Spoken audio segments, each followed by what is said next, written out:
دستور کی دفعہ 106 میں قادیانی اور لاہوری گروپ کو اقلیتوں کی فہرست میں شامل کیا گیا اور دفعہ 260 میں ایک نئی شق کا اضافہ کیا جس میں یہ طے کیا کہ ہر فرد جو حضور صلی اللہ علیہ وسلم کے بعد کسی مدعی نبوت کو پیغمبر یا مذہبی مصلح مانتا ہو وہ آئین یا قانون کے مقاصد کے ضمن میں مسلمان نہیں۔ مرکزی وزیر قانون جناب عبدالحفیظ پیرزادہ نے بل پیش کیا۔ ان کے بعد مفکر اسلام مولانا مفتی محمود رحمہ اللہ نے قائد حزب اختلاف کی حیثیت سے اس بل کی مکمل تائید کی اور اس اقدام پر وزیر اعظم اور ارکان حزب اقتدار کو خراج تحسین پیش کیا۔ اس کے بعد وزیر اعظم پاکستان جناب ذوالفقار علی بھٹو کو اظہار خیال کی دعوت دی گئی۔ بھٹو صاحب نے تقریباً آدھا گھنٹہ اسی پر تقریر کی اور اس کے بعد بل کی ووٹنگ کا مرحلہ شروع ہوا۔ مرزائیوں کو غیر مسلم اقلیت قرار دینے کے لیے 130 ووٹ آئے اور قادیانیوں کی حمایت میں ایک ووٹ بھی نہ آیا، اور یہ انہوں نے خود کہا تھا کہ ہمیں اسمبلی کا فیصلہ تسلیم ہے۔ جب یہ ووٹنگ کا مرحلہ آیا اور 130 ووٹ ان کے غیر مسلم اقلیت قرار دینے کے حق میں آئے اور ان کو مسلمان قرار دینے کے حق میں ایک ووٹ بھی نہ نکلا، تو قومی اسمبلی نے اتفاق رائے سے یہ بل پاس کیا اور مرزائیوں کو ہمیشہ کے لیے غیر مسلم اقلیت قرار دیا۔ یہ ایک پس منظر ہے کہ عدالت کے اندر کیا ہوتا رہا، قومی اسمبلی کے اندر کیا ہوتا رہا، کیسے جرا ہوتی رہی، کیا معاملات پیش آتے رہے، یہ ساری باتیں ریکارڈ پر موجود ہیں۔ ایک طرف یہ تھا اور دوسری طرف کچھ اور بھی حالات تھے،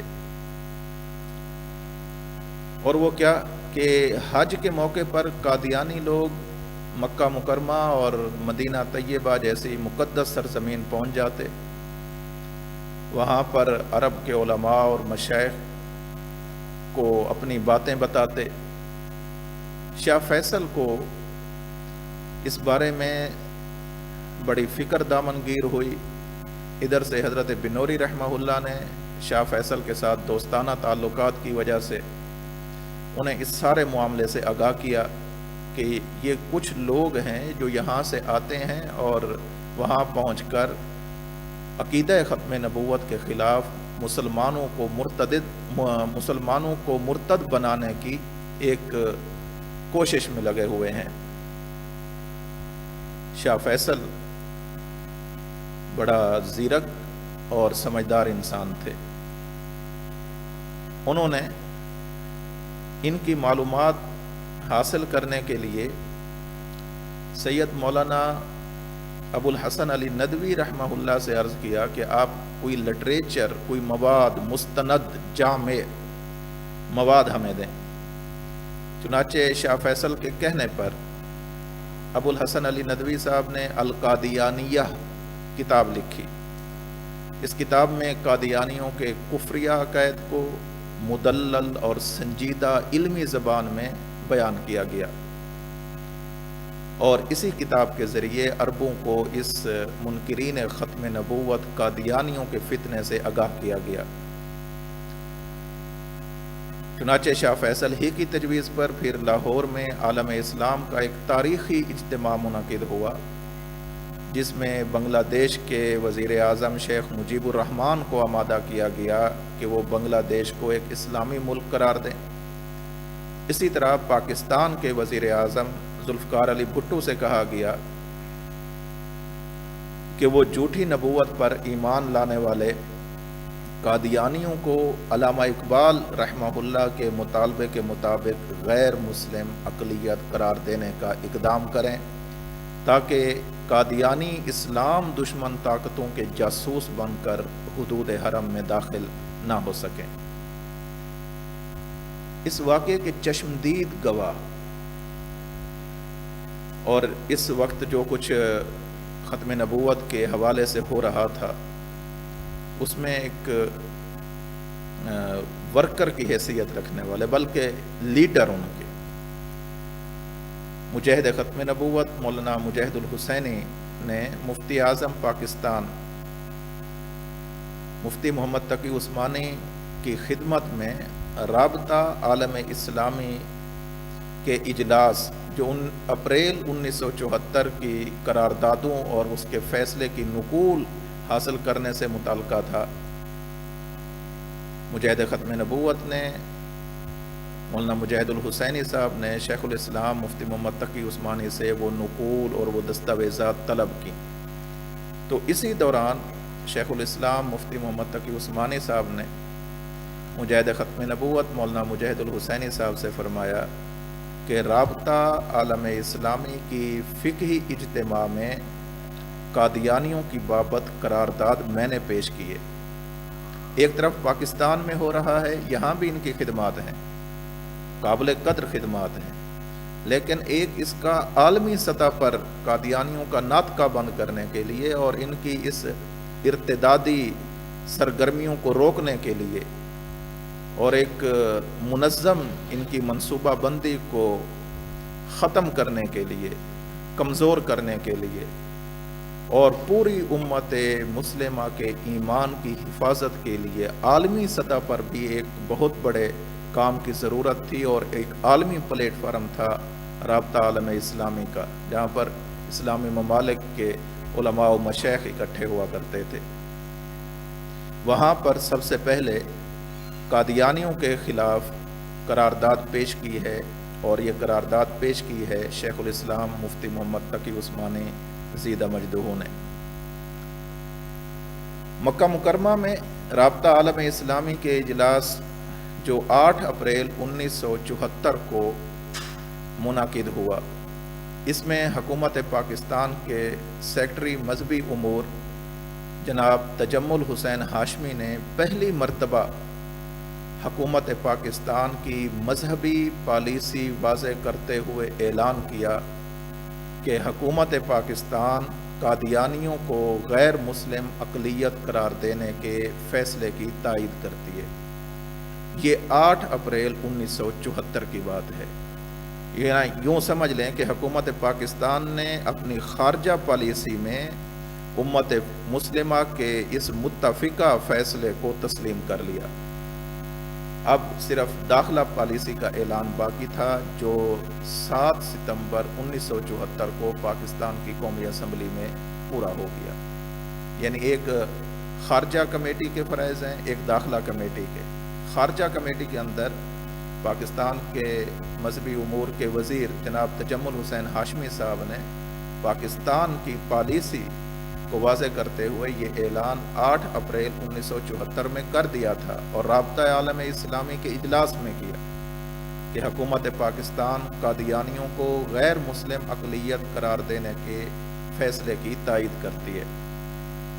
7 روزہ چٹان میں یہ ایک تفصیلی مضمون شائع ہوا، جس کا اقتباس میں آپ کو پڑھ کر سنا دیتا ہوں۔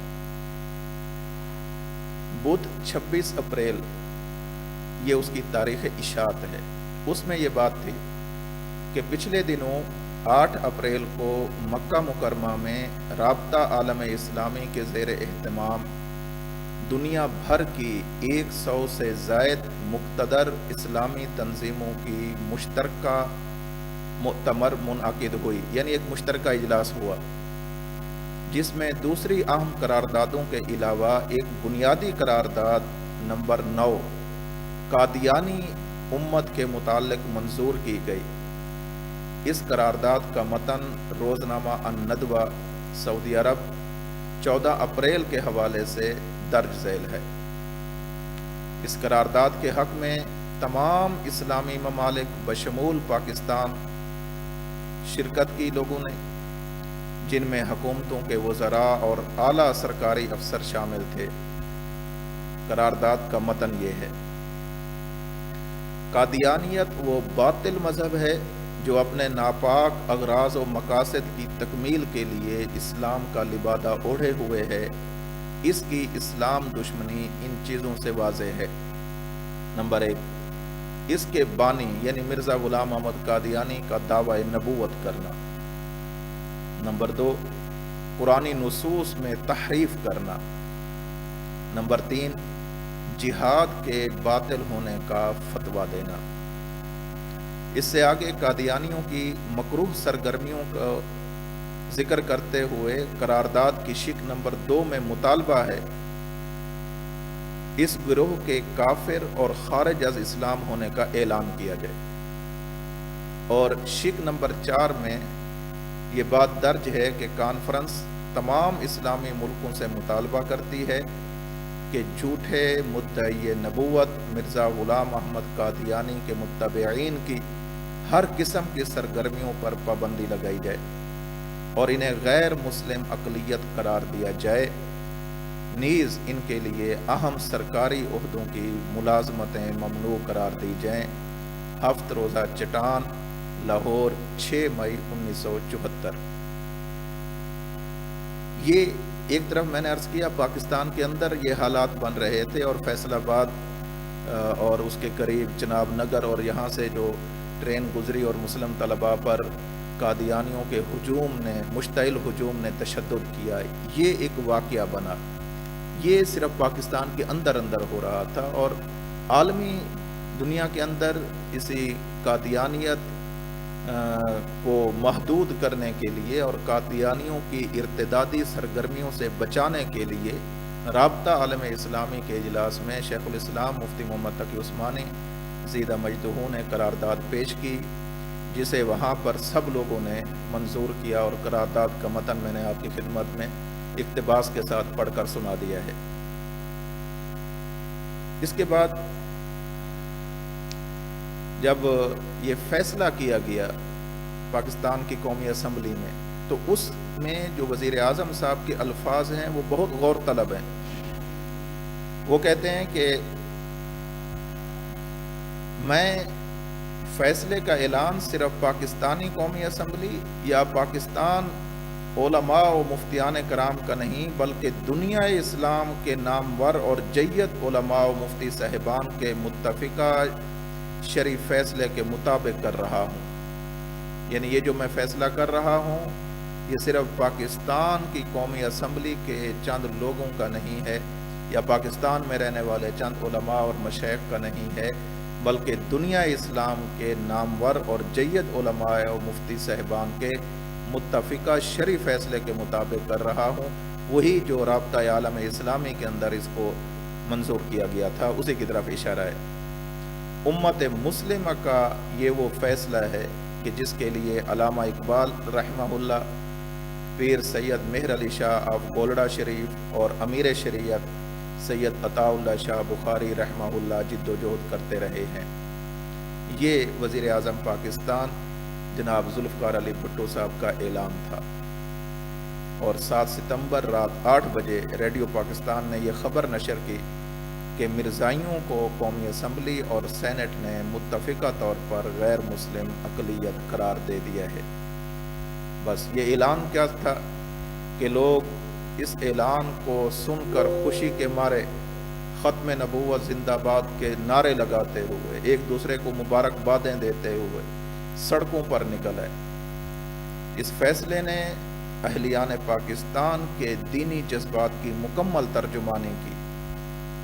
وہاں پر پوری دنیا میں مسلمانوں میں، پوری دنیا کے مسلمانوں میں اسلامیان پاکستان کی قدر کو بھی بڑھا دیا کہ پاکستان کے مسلمان حضور اکرم صلی اللہ علیہ وسلم کی ختم نبوت پر کسی کو ڈاکہ ڈالنے کی قطعاً اجازت نہیں دے سکتے۔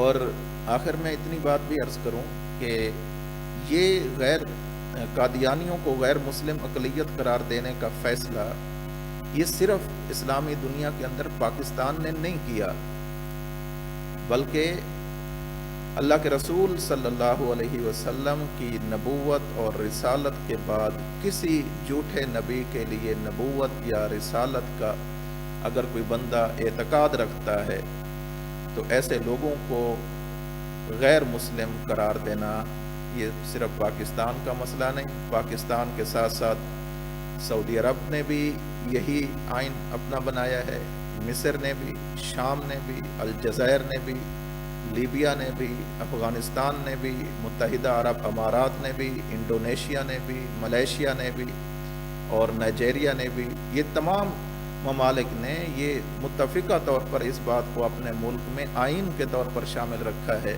کہ اللہ کے رسول صلی اللہ علیہ وسلم کے بعد اگر کوئی شخص کسی کو نبی مانتا ہے، چاہے ذلی مانے، بروزی مانے، تو اس کو کافر قرار دیا جائے گا۔ یہ صرف پاکستان کا مسئلہ نہیں، یہ امت مسلمہ کا مسئلہ ہے۔ اور میں آخر میں یہ بات بھی کہوں کہ دیکھیں، ہمارا عقیدہ ہے کہ آپ صلی اللہ علیہ وسلم کے بعد آج تک نہ کوئی نبی پیدا ہوا ہے نہ پیدا ہو سکتا ہے۔ ہم آپ صلی اللہ علیہ وسلم کو اپنا نبی مانتے ہیں، رسول مانتے ہیں، بلکہ خاتم الانبیاء والمرسلین مانتے ہیں۔ انہی کی تعلیمات کو دنیا و آخرت میں اپنے لیے ذریعہ نجات جانتے ہیں، انہی کی شفاعت کے خود کو مستحق سمجھتے ہیں، ان کی شفاعت کی امید رکھتے ہیں۔ ہم جس نبی کو مانتے ہیں اس نبی سے اپنی نسبت بھی کرتے ہیں، علل اعلان کرتے ہیں، ڈنکے کی چوٹ کرتے ہیں، اور اس نسبت کرنے کو اپنا ایمانی فریضہ سمجھتے ہیں۔ ہم اللہ کے رسول صلی اللہ علیہ وسلم کی ختم نبوت کے قائل ہیں، اسی پر اپنی جان دینا بھی اپنی سعادت سمجھتے ہیں۔ لیکن عجیب بات یہ ہے کہ قادیانی لوگ، مرزائی لوگ، یہ اللہ کے رسول صلی اللہ علیہ وسلم کے بعد مرزا غلام احمد قادیانی کو نبی بھی مانتے ہیں، مسیح موعود بھی مانتے ہیں، سب کچھ مانتے ہیں، لیکن اپنی نسبت نہیں کرتے، یعنی خود کو مرزائی کہلوانے کے لیے تیار نہیں، خود کو قادیانی کہلوانے کے لیے تیار نہیں ہے۔ بھئی جب تم نے نبی مان لیا ہے تو اور کیا رہ گیا ہے؟ اب اپنی نسبت بھی کرو، بڑے فخر سے کرو۔ ہم آپ کو منع نہیں کرتے، کہو کہ ہم مرزائی ہیں، کہو کہ ہم قادیانی ہیں، کہو، اس میں کون سی دوسری رائے؟ اس کو نبی بھی مان لیا ہے، رسول بھی مان لیا ہے، اور عقیدہ ختم نبوت کو ختم کر کے اجرائے نبوت کا عقیدہ بھی رکھ لیا ہے۔ پھر اس پر ہیلے بہانے تراشے گئے ہیں، جی ہم ذلی نبی مانتے ہیں، بروزی نبی مانتے ہیں، جو کچھ بھی مانتے ہیں، نبی تو مانتے ہیں۔ تو پھر جب نبی مان لیا ہے، کہو کہ ہم اسی مرزے کی وجہ سے مرزائی ہیں، ہم اسی قادیانی کی وجہ سے خود کو قادیانی کہلوا رہے ہیں۔ ایک طرف تم عقیدہ ختم نبوت کا انکار بھی کرتے ہو اور مرزا غلام احمد قادیانی کو اپنا نبی بھی مانتے ہو، مسیح موعود بھی مانتے ہو، لیکن اپنی نسبت اس کی طرف نہیں کرتے، بلکہ مسلمانوں کی صفوں میں گھسنے کی کوشش کرتے ہو۔ تعجب کی بات ہے، کیا تمہیں اپنے اس نبی کی طرف، جھوٹے نبی کی طرف نسبت کرنے میں کوئی آر ہے؟ اگر آر ہے تو کھل کر بتاؤ کہ ہم بس مجبوری سے مان رہے ہیں، ہم منافقانہ طور پر مان رہے ہیں، ہم دل ہی دل کے اندر اس کو تسلیم نہیں کرتے۔ اور اگر واقعتاً تم کرتے ہو تو پھر کھل کر اس کا اظہار بھی کرو۔ یہ کیا بات ہوئی کہ ایک طرف تم ان سے اپنی نسبتیں استوار کرتے ہو اور دوسری طرف جب بات آ جائے تو تم کہتے ہو کہ نہیں جی ہم مسلمان رہنا چاہتے ہیں، ہمیں مسلمان کہا جائے، ہمیں غیر مسلم نہ کہا جائے۔ یہ بات اچھی طرح ذہن میں رکھی جائے، مسلمان ہونے کے لیے ضروری ہے کہ عقیدہ ختم نبوت کا اقرار کرنا ہوگا۔ عقیدہ ختم نبوت کا معنی یہ ہے کہ اللہ کے رسول صلی اللہ علیہ وسلم کے بعد کوئی نیا نبی پیدا نہیں ہو سکتا۔ حضرت عیسیٰ علیہ السلام تشریف لائیں گے، وہ نئے نبی نہیں، وہ پرانے ہیں، وہ آئیں گے۔ کوئی نیا نبی پیدا نہیں ہو سکتا۔ اگر آپ مرزا غلام احمد قادیانی کو اپنا نبی مانتے ہیں، تم جانو تمہاری بلا جانے، ہمیں اس سے کوئی سروکار نہیں۔ لیکن اگر تم مرزائی ہونے کے باوجود خود کو مسلمان کہلوانے پر مصر رہو گے تو تمہاری یہ کوشش کم از کم پاکستان کی سرزمین میں کبھی بھی پوری نہیں ہونے دی جائے گی۔ ہم خود کو مسلمان کہتے ہیں، اللہ کے رسول صلی اللہ علیہ وسلم کی ختم نبوت پر ایمان رکھتے ہیں، اس کی اشاعت کرتے ہیں، اس کی حفاظت کرتے ہیں، ہم بھی کرتے ہیں، ہمارے آبا و اجداد بھی کرتے رہے ہیں، اور ہماری آنے والی نسلیں بھی انشاءاللہ اس عقیدے کی اشاعت اور حفاظت کرتی رہیں گی۔ وآخر دعوانا ان الحمد للہ۔